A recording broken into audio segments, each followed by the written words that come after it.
नमस्कार सर. नमस्कार. सर, छत्रपती शिवाजी महाराजांचे पुतळे आज महाराष्ट्रामध्ये गावोगाव आणि तेही अगदी वादग्रस्त ठिकाणी उभं करण्याचं जे काम चालू आहे, या पाठीमागे छत्रपती शिवाजी महाराजांच्या बद्दलची आदराची, निष्ठेची, श्रद्धेची भावना आहे का? या पाठीमागे कुठं राजकीय षडयंत्र आहे? नेमकं हे फायबरचे पुतळे उद्या 2-4 महिन्यामध्ये खंगतील, जीर्ण होतील, पण मग हे पुतळे असे जे की लवकरात लवकर जीर्ण होतील असे पुतळे बसवण्याच्या पाठीमागे नेमका हेतू काय आहे? यामागे राजकारण आहे की खरंच छत्रपती शिवाजी महाराजांच्या बद्दल प्रेम आहे? तुम्ही उल्लेख केला की छत्रपती शिवाजी महाराजांचे पुतळे हे फायबरचे पुतळे आहेत आणि हे पुतळे एका रात्रीमध्ये बसवले जात आहेत, बरोबर. आता हे बसवतंय कोण हे फार महत्वाचं आहे. कुठल्या विचारधारेचे पोरं बसवत आहेत, कोण त्याच्यामध्ये सहभागी आहे आणि कोण त्या मुलांना प्रेरणा देतंय, यापर्यंत आपण पोहोचणं फार गरजेचं आहे. त्याचं कारण असं आहे की छत्रपती शिवाजी महाराजाविषयी तुमच्या मनामध्ये अचानक असं काय प्रेम निर्माण झालं की डायरेक्ट तुम्हाला त्यांचे पुतळे बसवावे वाटायला लागले. पुतळे बसवणं वाईट नाही, त्याच्याविषयी कोणाला विरोध पण नाही, परंतु जितकं आपण देवाला पूजतो तितकंच आपण आपल्या महापुरुषांना देखील मानतो. आणि महापुरुष म्हणजे त्या समाजाचे, त्या राज्याची सगळ्यात मोठी संपत्ती असते, सगळ्यात मोठा खजिना असतो. आपले महापुरुष, आपले मानबिंदू आपल्याला सांभाळता आले पाहिजेत. जर आपल्याला ते व्यवस्थित सांभाळता नाही आले तर अशा पद्धतीनं कुणीतरी विघ्नसंतोषी माणसं, वाईट विचाराची माणसं आपली ही महापुरुषांची संपत्ती लुटतात किंवा त्यांना बदनाम करतात किंवा आपले मानबिंदू पुढच्या पिढ्यांच्या मनातून संपून जातील, अशा दृष्टीनं षडयंत्र रचले जातात. मग आता तुम्ही म्हणाल की हे षडयंत्र पुतळे उभारणं आणि षडयंत्र कसं काय? तर मला सांगा की तुम्हाला पुतळा उभारायचा आहे, बरोबर आहे का नाही? तर तुम्ही तो फायबरचा पुतळा का उभारताल? कारण आपल्या पूर्वजांनी पाठीमागे ब्रांचचे पुतळे उभारले. कारण ब्रांचचे पुतळे किंवा पंचधातूंचे पुतळे हे शेकडो वर्ष, हजारो वर्ष टिकतात. त्यांना कुठलीही पुन्हा नंतर गंज चढत नाही, त्याची नासधूस होत नाही, त्याची विटंबना होत नाही. आता ह्या फायबरच्या पुतळ्याचं 4-5 वर्षाचं आयुष्य असू शकतं, 10 वर्षाचं आयुष्य असू शकतं. परंतु असं गृहीत धरा की एखाद्या पुतळ्यावरती उद्या जर वीज पडली तर त्या पुतळ्याचा एक तरी भाग अवशेष शिल्लक राहील का? म्हणजे संकट आहेत ना त्याच्यावरती. आणि फायबर म्हणजे काय असा फार मोठा धातू आहे का? तुम्ही फायबरचं एवढं तकलादू प्रेम शिवाजी महाराजांविषयी व्यक्त करता, इथंच त्या शिवाजी महाराजांची अवहेलना आहे. मग हे आपल्या पोरांना कळालं पाहिजे. मुळामध्ये छत्रपती शिवाजी महाराजांचे पुतळे उभा करायचे, नंतर प्रशासनाच्या माध्यमातून पुन्हा ते पुतळ्या काढण्याची कारवाई करायची, तो मुद्दा वादग्रस्त करायचा, मग तिथं शिवप्रेमींनी यायचं, मग त्यासाठी वादावादी करायची, मग तिथं लाठीमार होणार. यामधून साध्य काय होतंय? म्हणजे एक तर मराठ्यांच्या पोरावरती किंवा जे बहुजन समाजातील छत्रपती शिवरायांना मानणारा शिवप्रेमी वर्ग आहे अशा तरुणावरती गुन्हे दाखल होतील, त्यांना रट्टे खावा लागतील. आणि पुन्हा ज्या जागेवरती एकदा छत्रपती शिवाजी महाराजांचा पुतळा उभारला तिथून तो हलवणं म्हणजे त्याच्यासारखा अपमान नाही ना. तुम्ही राजाला हलवायला लागले ना एका जागेवरून, बरोबर. एखाद्या व्यक्तीला जर एखाद्या खुर्चीत बसला आणि त्याला जर अचानक उठवलं तर त्याच्या मनाला खंत वाटते का नाही? अपमान वाटतो का नाही? आता इथं महाराज आहेत तुमचे, एकदा बसवल्यानंतर पुन्हा शासन त्यांना सहज उचलून नेतंय बाजूला, म्हणजे तुम्ही काय करायला लागले? अपमान करायला लागले छत्रपती शिवरायांचा, बरोबर. आणि दुसरी गोष्ट, एकीकडे छत्रपती शिवाजी महाराजांचे पुतळे बसवण्याचं असं फॅड सुरू झालेले, ट्रेंड म्हणायचं आजच्या भाषेमध्ये, ट्रेंडिंगचा जमाना. म्हणजे यामागे तुम्हाला असं म्हणायचं की निष्ठा नाही, आदर नाही, यामागे शुद्ध राजकारणाचा हेतू आहे असं तुम्हाला म्हणायचंय का? राजकारण हे नंतर आहे. राजकारणाच्या अगोदर तुमचा समाज तुम्हाला म्हणजे काय की तरुण जे पोर आहेत ना, की त्यांना भडकवायचं, त्यांच्या मनामध्ये विष ओतायचं, बरोबर. आणि तेही तुमच्याच महापुरुषांच्या माध्यमातून. म्हणजे एकतर त्या पुतळा बसवताना कुठली विचारधारा नाही, मग पुतळा काढल्यानंतर त्या तरुणांच्या मनामध्ये काय होईल? विद्वेष, एकमेकाचा काय म्हणते मत्सर, जातीय द्वेष निर्माण होईल, बरोबर की नाही? कारण त्या पुतळा याचा अर्थ अप्रत्यक्षपणे कुठेतरी एका दगडात दोन पक्षी, एक तर तुमची तरुण पिढी गारद करणं आणि दुसरीकडे तुमच्या महापुरुषांचा तुमच्या डोळ्या देखत तुमच्याच हातून अपमान करणं, हे दोन हेतू त्यातून साध्य होतात.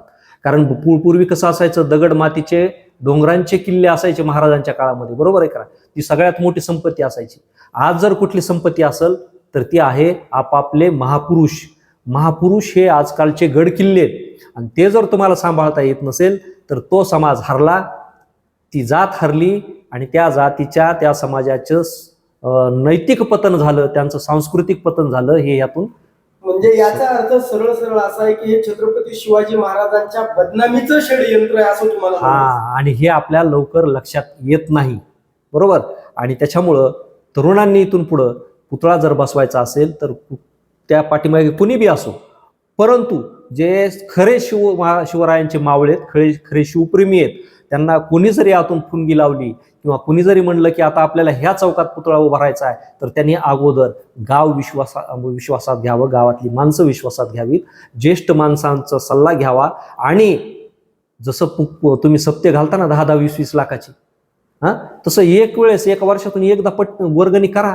तेवढ्या वर्गणीतून तुमचा ब्रांच छोटा येईल पुतळा, परंतु तो सन्मानपूर्वक आणि चांगला बसवा. पुढे भविष्यामध्ये महाराजांना जागा सोडावी लागेल किंवा त्यांची जागा बदलली जाईल, अशा गोष्टी करू नका. त्यांचा चबुतरा ज्यावरती तो पुतळा बसवायचा आहे तो मजबूत असला पाहिजे. कमीत कमी तो पुढच्या 50 वर्ष 100 वर्ष त्याला दुरुस्तीची गरज नाही पडली पाहिजे. अशा ठिकाणी आपल्या महापुरुषांना सन्मानपूर्वक बसवावं असं मला वाटतं. मला असं वाटतं की तुम्ही बघा की जर हे छत्रपती शिवाजी महाराजांच्या बदनामीचं षडयंत्र असलं तरीही कोणतीही गोष्ट राजकीय मुळाशिवाय घडत नाही. राजकीय हेतू स्पष्ट असतो. यामध्ये नेमका लाभ कोणाच्या पदरात पडणार आहे आणि कुणाकडे आपल्याला, म्हणजे मुलं जरी आपली बहुजनांची असली तरी त्यांच्या पाठीमागे तुम्ही म्हणाले की मूळ शोधावं लागेल. हे मूळ नेमकं कुणी शोधायचं आता, आणि ही जबाबदारी कोणाची आहे नेमकी हे मूळ शोधण्याची? सगळ्यात महत्त्वाचं काय की ज्या बहुजन समाजातील वेगवेगळ्या संस्था आहेत, तरुण पोरं आहेत, तरुणांनी वाचन केलं पाहिजे. तुमचं छत्रपती शिवाजी महाराजांवर प्रेम आहे तर तुम्हाला छत्रपती शिवाजी महाराजांचा संपूर्ण इतिहास तोंडपाठ पाहिजे. पोथी पुराणं तोंडपाठ करण्यापेक्षा महापुरुषांचं चरित्र तोंडपाठ असलं पाहिजे. आणि तुम्हाला त्यातले बारीक बारीक प्रसंग माहीत असले पाहिजे. कारण ज्यावेळेस तुम्ही ते अभ्यासता त्यावेळेस तुमची तर्कबुद्धी विकसित पावते. त्या महापुरुषांचा विचार तुमच्या अंतरात्म्यामध्ये, तुमच्या बुद्धीमध्ये वादळासारखा घुंगावत राहतो. कारण जेव्हा ही पोरं तयार होतील त्यावेळेस त्यांना कोणी जरी ते घडवण्यासाठी प्रवृत्त करीत असलं तरी ते त्याचे बळी ठरणार नाही. काय, ज्यावेळेस माणसाकडे अज्ञान असतं, ज्यावेळेस माणसाला चरित्र माहीत नसतं, तर त्यावेळेस त्या चरित्राची तोडफोड होते. ते चरित्र तुम्हाला पाहिजे तसं तुम्हाला सांगितलं जातं, त्या चरित्रामध्ये भाकड कथा घुसवल्या जातात. याचं उदाहरण जर तुम्हाला पाहिजे असेल तर 2004 मध्ये घडलेलं जेम्स लिनचं प्रकरण असेल. ते काय प्रकरण हे तरुणांनी आधी बघितलं पाहिजे की त्यामध्ये शिवचरित्राची बदनामी का करण्यात आलेली होती हे तुम्हाला कळेल. त्यानंतर कोरटकर असेल, त्यानंतर चिंदम असेल, त्यानंतर काळ्या टोपीवाला राज्यपाल असेल, अशी जी माणसं, राहुल सोलापूरकर असेल, ही माणसं ठराविक एकाच जातीची माणसं तुमच्या महापुरुषांना का बदनाम करतात याचा आधी शोध घ्या. म्हणजे याचा अर्थ तुम्हाला असं म्हणायचं की तीच विचारधारा जी आजपर्यंत छत्रपती शिवाजी महाराजांची बदनामीची षडयंत्र करत आली. नाही, मी ही जात म्हणत नाही, त्या जातीमधली विकृती आणि त्या जाती विकृत मनोवृत्ती जी आहे ना तीच वारंवार हल्ला करते. विचारधारा मी ती जात नाही म्हणत आहे, मी तो वर्ण नाही म्हणत, तर मी फक्त ती विचारधारा तीच आता हे घडून आणते. आता हे का घडून आणते त्याचं कारण असं आहे की असं म्हणतात की साप मारला तर जिवंत मारावा, त्याला जखमी करून सोडू नये, असा तुम्ही ऐकलं असेल की नाही? असं एक पूर्वजापासून आपण ऐकत आलेलो आहे. त्याचं कारण काय माहिती का, की तो साप जर जखमी झाला तर तो तुमचा पिछा धरतो, डोकं धरतो असं म्हणतो, बरोबर का? म्हणजे त्याच्यामध्ये तो एक गुण आहे की नाही माहित नाही, पण प्रचलित आणि तो मग नंतर तुम्हाला दंश करतो. बरोबर. मग जसं पशुमध्ये किंवा काही जीवामध्ये काही दुर्गुण असतात, तशा पशुवत मनोवृत्ती असलेल्या माणसामध्ये सुद्धा तसे काही गुण असतात. आणि मग काय होतं की ही सुडाची भावना जी शिवचरित्रामध्ये संभाजी महाराजांनी ज्या लोकांना हत्तीच्या पायाखाली मारलं, छत्रपती शिवाजी महाराजांनी ज्याचं मुंडकं उडवलं, त्याचा सूड म्हणून त्यांचे वंशज आणि त्या विचारावरती असलेले विकृत विचारांची लोक आजही त्याच सुडाच्या भावनानं वागतात. आणि म्हणून 400 वर्ष झाले तरी छत्रपती शिवाजी महाराज आणि त्यांच्या कुळामधील संभाजी महाराज असतील, जिजाऊ असतील किंवा राजाराम महाराज असतील, म्हणजे तावडीमध्ये जो सापडेल तो बदनाम करण्याची संधी हे सोडत नाही. काय गरज आहे बाबा तुम्हाला, किंवा ते झाले 400 वर्ष. म्हणजे इथं आपण आपल्या आजानं काय केलं हे आपल्याला माहित नाही, आजा कोण होता आपला माहित नाही, बरोबर आहे की नाही, पंजा कोण होता त्याचं कर्तृत्व हे आपल्याला माहित नाही. परंतु ही माणसं 400 वर्ष जुन्या गोष्टी का उकळून काढतायत, त्याचं कारण असं आहे की हे त्यावेळेसचा अपमान आजही मनामध्ये ठेवून तुमच्यावरती सूड उगवत आहेत. आणि तो सूड फक्त सूड म्हणून उगवायचा नाही, तर त्या सुडाच्या आडून पुन्हा तुम्ही गुलाम झाले पाहिजेत, पुन्हा तुम्ही दरिद्री झाले पाहिजेत, पुन्हा तुमच्यावरती शिवकाळामध्ये जशी लंगोट घालून शेतामध्ये कसायची वेळ होती, त्या काळामध्ये जसं मोगलांची तुम्ही पायाखाली राहून त्यांच्या वेदना झेलीत होते, त्रास सहन करीत होते, तशी वेळ तुमच्यावरती यावी. इतकी वाईट मनोवृत्ती, इतकी वाईट प्रवृत्ती आजही माणसं जोपासवत आहेत मनामध्ये, आणि ती आज पुन्हा तुमच्यावरती वेळ यावी अशी सदिच्छा ते बाळगत आहेत. बरं, आता हे चिखला गावामधलं प्रकरण घडलं, तिथं रातोरात पुतळा बसवला, हो, पुन्हा नंतर भूम परांडा, तिथं वंजारी समाज विरोधामध्ये गेला. बरोबर. त्या पुतळ्याला विरोध नव्हता म्हणे, आणि शिवाजी महाराजांना कोणाचा विरोध असण्याचं गरज नाहीये. तिसरीच गोष्ट भूम परांड्यामध्येही घडली. तिथं दलित समाजामध्ये कुठंतरी अस्वस्थता निर्माण झाली, तो विरोधामध्ये आला. मुस्लिमांना आपण अगोदरच विरोधामध्ये घातलंय. छत्रपती शिवाजी महाराजांचं नाव घेऊन आपण त्यांना हिंदुत्वाच्या नावाखाली आतापर्यंत त्यांना शिव्या देत आलोय. आणि आता आजची जी घटना आहे की अंजनगावला जे धनगर समाजाचं ग्रामदैवत म्हटलं जातं, तो खेलोबा म्हणून, त्याच्या तिथे आता वादग्रस्त कोण खरं कोण खोटा हा दुसरा, पण तिथं छत्रपती शिवाजी महाराजांचा पुतळा बसवून आता आपण धनगर समाजाला सुद्धा मराठ्यांच्या विरोधामध्ये नेऊन घातलंय का? म्हणजे या पाठीमागे कुठंतरी छत्रपती शिवाजी महाराजांच्या फायबरच्या पुतळ्याच्या आडून मराठा समाजाचं महाराष्ट्रातील सामाजिक आणि राजकीय प्राबल्य उद्ध्वस्त करण्याचा काही कट किंवा हेतू तुम्हाला यामध्ये दिसतोय का? छत्रपती शिवरायांच्या काळापासून फितुरांची जी प्रवृत्ती आहे आणि अशी काही लोक आहेत ते आहेतच. म्हणजे ते काही एका जातीचे समाजाचे नसतात, ती प्रवृत्तीच असते. फितूर, लालची लोक, तर तशी प्रत्येक जातीमध्ये अशी लालची लोक आहेत. आणि हे अशी लालची लोक कुठल्या तरी राजकीय पक्षांचे, राजकीय नेत्यांचे हस्तक असतात. मी मगाशी म्हटलो की समाजाचे महापुरुष हे आजचे गडकिल्ले आहेत, बरोबर. आणि त्यानंतर एखादी ठराविक जात म्हणजे जहागिरी आहे आजच्या काळामध्ये. आता जे प्रत्येक नेते आहेत का, तर त्या जातीचे नेते म्हणून उदयाला पावतात आणि गर्वानं मिरवतात की मी ह्या जातीचा नेता आहे. मी कुठल्याही जातीचं नाव घेणार नाही, परंतु नेता आहे की नाही, बरोबर. आणि मग मला सांगा की तुमची जात म्हणजे तुमच्या बाप दाद्यांची जहागिरी आहे का, की जातीनं तुमचं ऐकलं पाहिजे? मग हे नेते काय करतात माहिती का, त्या जातीवरती वर्चस्व गाजवण्यासाठी त्या जातीतून लायक जरी असला आणि किती जरी बुद्धिमान असला तर दुसरा माणूस वरती येऊ देत नाही, त्याला संपवतात, त्याला तिथून हे करतात आणि स्वतःचं प्राबल्य त्या जातीमधून निर्माण करतात. म्हणजे स्वतःच्या स्वार्थासाठी अशी नालायक राजकारणी जमात एक तर महापुरुष वापरते आणि दुसरी जात वापरते. तुम्ही जसं म्हटलात तसं छत्रपती शिवरायांचा वापर आता दुसऱ्या जातीला टॉर्चर करण्यासाठी केला जातोय. मग यामध्ये छत्रपती शिवरायांचा वापर करणारे आणि छत्रपती शिवरायांच्या माध्यमातून दुसऱ्या जातीला उद्वेषित होण्यासाठी प्रवृत्त करणारे दोन्हीकडचे पण कारणीभूत आहेत. म्हणजे यांनी काय करायचं, एका जातीच्या नेत्यांनी महाराज पुढे करायचे आणि त्यांनी त्याची जात उचवायची. म्हणजे इथं जाती एकत्र येऊ दिल्या जात नाही. आपण आता स्वातंत्र्य मिळालेलं आहे, लोकशाहीमध्ये आहोत. जाती व्यवस्था संपविण्याच्या आणि त्या गाळण्याच्या विचारधारेवर शाहू फुलेंच्या विचारांना आपण मानतोय. एकीकडं म्हणजे त्यांचं नाव घ्यायचं आणि दुसरीकडं त्यांच्याच विचारांचं हरण करायचं, अशी ही तक्कलादू आणि द्विधा मनस्थितीचे हे नेते आहेत. म्हणून याच्यावरती सगळ्यात सोपं सोल्युशन एकच आहे. तुम्ही जर छत्रपती शिवरायांना मानतायत, तुम्ही जर शाहू महाराजांना मानतायत, तुम्ही जर फुल्यांना मानतायत, तुम्ही जर डॉक्टर बाबासाहेब आंबेडकरांची लोकशाही मानतायत, तर एक नेता दोनदा निवडून द्यायचाच नाही, तो जातीचा कितीही मोठा असू द्या. बरोबर? कारण तुम्हाला लोकशाही कशासाठी दिली? की वारंवार निवडून या आणि आमच्यावरती राज्य करा. म्हणजे राजाचा मुलगा राजा व्हायचा, अगदी त्या पद्धतीनं एखाद्या घराण्यातल्या अनेक त्यांच्या नातवांपर्यंत 3-3 पिढ्यापर्यंत राज्य करायचं.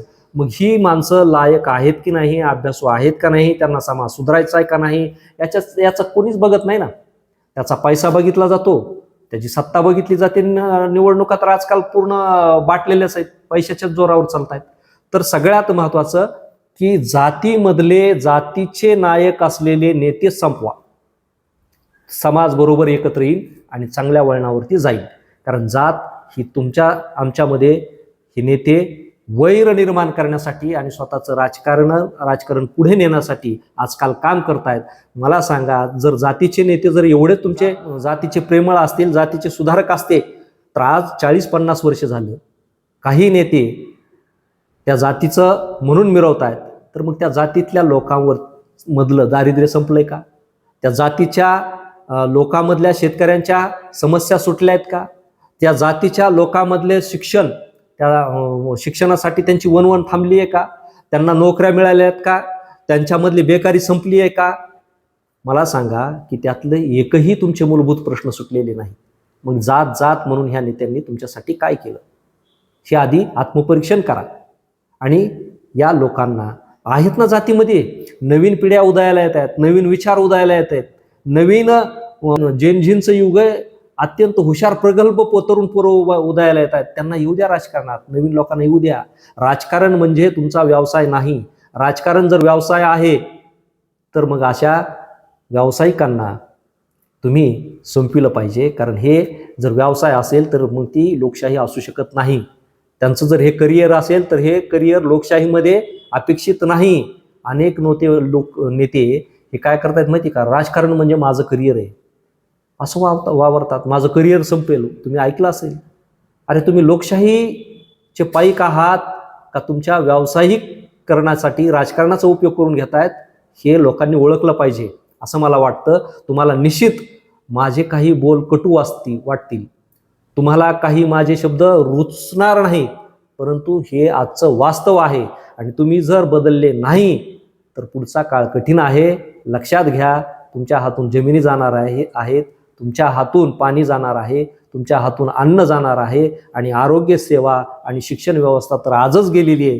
पुढं हे नेते तुम्हाला हातात कोटोरा घेऊन संपविण्याच्या तयारीत आहे. पण जाता जाता सर, छत्रपती शिवाजी महाराजांच्या पुतळ्यांच्या संख्येवर त्यांचं मोठेपण अवलंबून आहे का?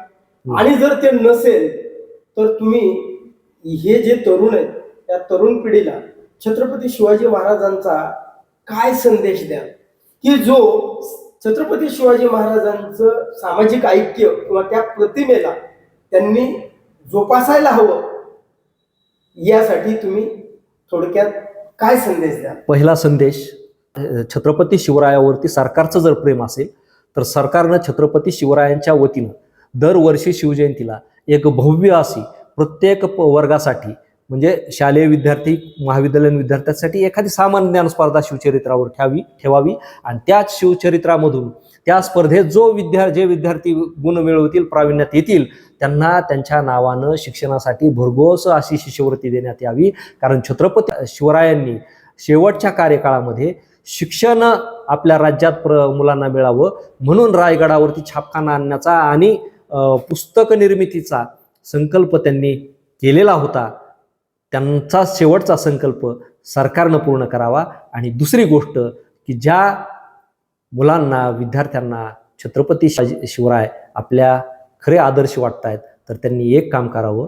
पहिलं काम, छत्रपती शिवराय कुठल्याही जातीचे नव्हते, धर्माचे नव्हते, तो विचार त्यांनी बाळगावा.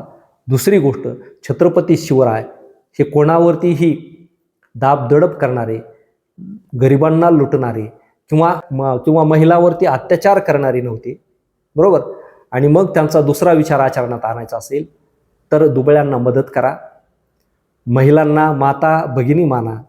आणि तिसरी गोष्ट, छत्रपती शिवराय हे कुणापुढंही झुकणारे नव्हते. वाईट प्रवृत्तीच्या राजकारणाला त्यांनी कधीही थारा दिला नाही. त्यांनी आपल्या राज्यामध्ये जहागिऱ्या वतनदाऱ्या वाटल्या नाही. जो पक्ष वतनदाऱ्या वाटतो, जो पक्ष जहागिऱ्या सांभाळतो, असा पक्ष, असा नेता आपला नाही.